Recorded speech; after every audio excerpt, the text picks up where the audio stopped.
Hello and welcome to the test Let's Play of Rogue Legacy. My name is Darkness2399, and this is mostly just a sound-based test, as my friends have already helped me. Say hello, guys. Hello, guys. Hello. You're hearing the lovely voices of Isabel, Coconut Zebra, and Metroid Hunter. Let's get to see if this works picking up audio and me dying. For those of you that don't know, Rogue Legacy is an indie-based game. It's a very 2D action platforming game that's designed around every hero being equal. So you get a variety of choices, usually 3 heroes. They can be male or female, and then they can be of various classes that have abilities and everything else. However, no one is perfect in the real world, and neither are they in this game, and they can come with any degree of things, such as claustrophobia, savantism, peripheral blindness, farsightedness, close-sightedness, nervous bowel disorder, nostalgia, anything else that create little fun things in the game. So if it's nostalgic, everything's all old-timey. If it's anything else that influences the game, how you take damage, if you can see damage, and what happens to all your abilities. And this game is very much level-based, but leveling is differently. It comes in the form of what you can pay in upgrades based on how much coins you can get in a dungeon. Always changes, and foes that are always varying. So, I'm level 43, and I have at least 50 deaths. And let's see if I can get past this first initial room, finally. The character I'm currently playing is a spell thief. They're designed around hitting things, and whenever you hit something, take mana from them. Health is rather low, mana's rather low, but regenning it for every hit and for every kill is very helpful. There are special rooms in this dungeon. They have features with a fairy chest. By performing what is done, you get a special item, usually a fairy chest that contains a rune or some sort of awesome loot. And hopefully I won't kill myself this time. These challenges are pretty hard.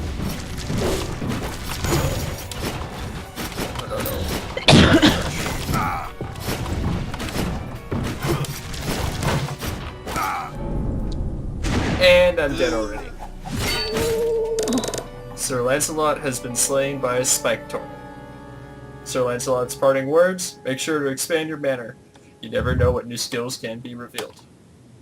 This game is very much about deaths and advancing through further. So those looking, we have Sir Hornsby III, the Paladin with Savant, Sir Fleming III, the Archmage with ADHD, and Lady Harrietta IV, who's a Hokage with alketophobia and OCD. Alketophobia. Chickens freak you out. I'm definitely going with the Hokage. As you can see here, this is my manor. I'm level 43, so I've been at this for a while. There's various upgrades. You can upgrade your characters, get your stuff on the form, upgrade your health, mana, defense, attack, loot, and get new characters and upgrade them as well. This is, I guess, what you could call the overworld. It's right before the dungeon. Here you have the blacksmith, who he can craft you anything you ever want. Unfortunately, people have stolen his stuff, so you have to find them in the dungeon, so you have to start with base items. This is the enchantress, who can give you runes to unstoppable power. Unfortunately, dark fiends have stolen all their stuff, so you have to find it in the castle, and then she can make it for you. This is the level locker. He's insane. At the cost of 40% of all gold that you gain in the dungeon, he will lock in whatever previous dungeon you were on. He's usually really good for boss raids when you're trying to figure out how to beat a boss. And then here's Charon, Lord of the Dead. Whenever you enter the castle, he pays a toll, which is usually all your money. In my case, thanks to an upgrade, he only takes 94% of my money when you enter the castle. But when everyone enters, he takes all, for it is only fair that everyone goes in with nothing and has nothing when they die. This is the basic room. Here's the map. This is the door to fight the actual boss. But unfortunately, until I beat the 4 bosses in all the areas, the castle, the Maya, the dungeon, and the forest. I cannot fight the final boss. I have yet to even beat the guy in the castle. That's how hard he is. There's a teleporter, which is worthless until I find something. And here's a thing that collects journal entries from our dear beloved first-born prince, the ultimate fighter ever, as he recounts his journeys through the tale. I picked up 12 entries so far, and it's very entertaining watching. And apparently everyone who dies here gets raided by zombies because they have pants and the corpses are clothless. Up. There's a chicken. Oh, so that's what that... Usually there's, if I pause here, you can see everyone here, various foes, what level they are, strength, health, mana, everything else, my class. If I hold left shift, oh, that was tab, my bad. It'll give me a quick overview of what happens. It's like a player card, and it tells you how much gold you've got, what level you are, what your special ability is, everything else that you've got, movement speed, abilities, everything else. Health, mana, my equipment, and enchantments. What some people might have just noticed there is a cooked headless chicken hopped out and started running around everywhere, and I hit it and I picked up food. But apparently when you're afraid of chickens, cooked chickens that are still alive will run around the map, and you can hit them or they hit you too much. We're about to get owned by a zombie.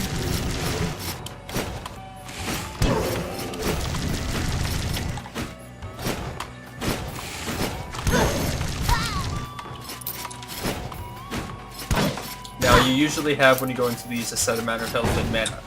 New mana can be earned through the process of finding health potions, or hitting enemies, or killing enemies, or hitting items if you've got OCD. Health can be found, of course, through hitting enemies if you've got the skill, like there's a lich that does that, or finding food. And once you die, that character is gone. After this death, I'll go through and I'll show off everyone who was officially died while I was dead. Throughout the dungeon, there's a set of standard rooms. At the same time, there are special rooms that have bonus features, chests, loot, foes, bosses, mini-bosses, fancy stuff like that. There's also ones that have, they're called fairy chests. They're usually extreme challenges to hit you against. I've only completed like 3 of them ever. And you usually get rooms or armor pieces and stuff like that. And they usually involve stuff like, get to the chest without looking at it. Get to the chest without jumping. Get to the chest without taking damage. Get to the chest without beating all the foes. Bunch of fun stuff.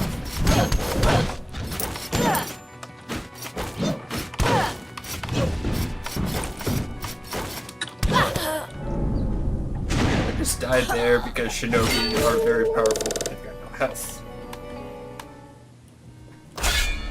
Okay, so I'll show off the characters.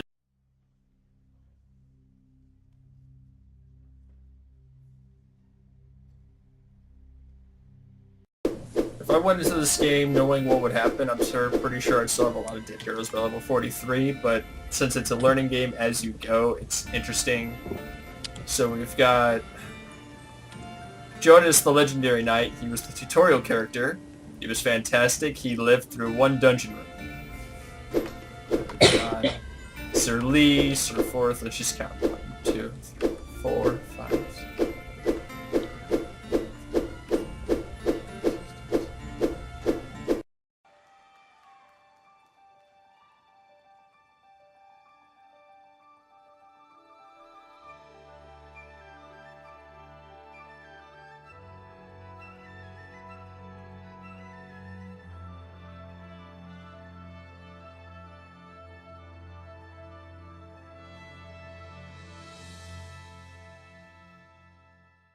A 111 heroes have died in the process to getting to 43, and I have yet to beat the first one. Okay, so we've got Sir Darwin II, the Lich. Never seen the chlorophyll. It's all enemies, costly. Oh, this is a great name. Sir Useless II. He's a miner, so I get bonus gold every time I pick up gold. He's an endomorph, so he's so heavy enemies can't knock me back, and he's stereo blind, so he can't see in 3D. It's a fantastic effect. Whenever something turns around, it looks like Paper Mario. He's got Conflux, launches orbs that bounce everywhere. And then we've got Lady Jenny the Third, who's a Lich. No traits, which is actually pretty rare. I'm gonna go with the Miner because I need money if I want to get items.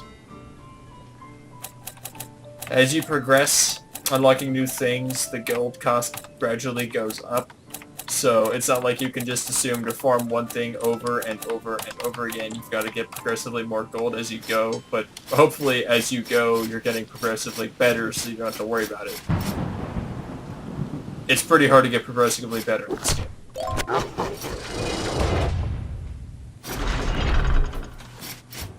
So here we are at Castle Hampson, and I'm lucking out with a bunch of gold right at the start. So they decide not to be nice and throw me into a ridiculously hard start.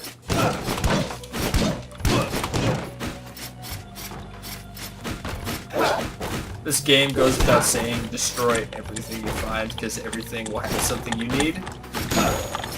If you're OCD, that gives you mana, so that's helpful.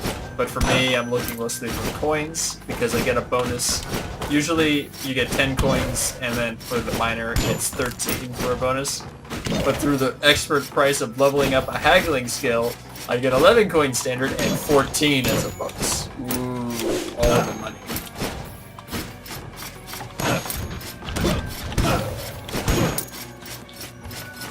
So here's what I was talking about being stereo blind. Turn around, blink out of existence, and suddenly show up on the other side. Oh, I have found a secret. So that was... There's areas that are hidden in this map that for whatever reason, if you notice one of these, you can hop in. I thought it was actually a hidden fairy orb, so I got a runestone. Very, very rare.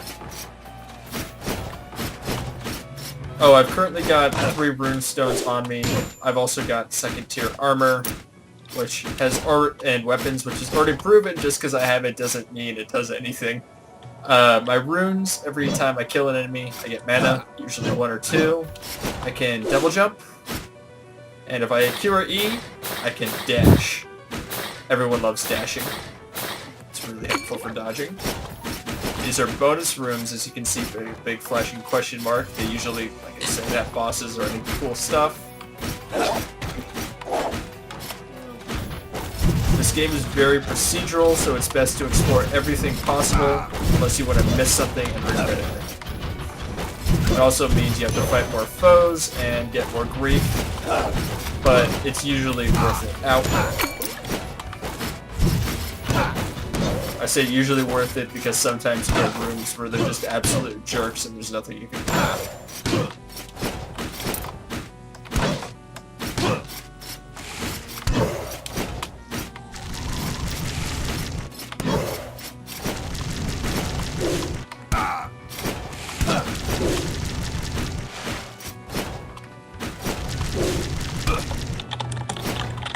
Yeah, that's one of the jerk rooms. There's no way to dodge that foe. I stayed in a bit too long. Now I'm probably gonna die instead. Unless I can find food.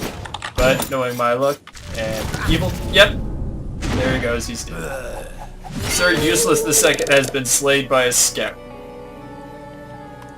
Also fun thing, it tells you how many foes you've killed. The shift is your standard options. Nothing you have to worry about. Oh, difficult thing to note with this game. Usually on standard difficulty, you have to jump up, aim down, click down with the down arrow, and hit D to attack, or to hit down and space to, or down and jump to drop down. I put on a quick drop feature so I don't have to worry about that. All I have to do is aim down and it'll automatically do it. If you don't want that and you want to go for hardcore difficulty, go all for it. But you die so much in this game, why not just save yourself? Okay.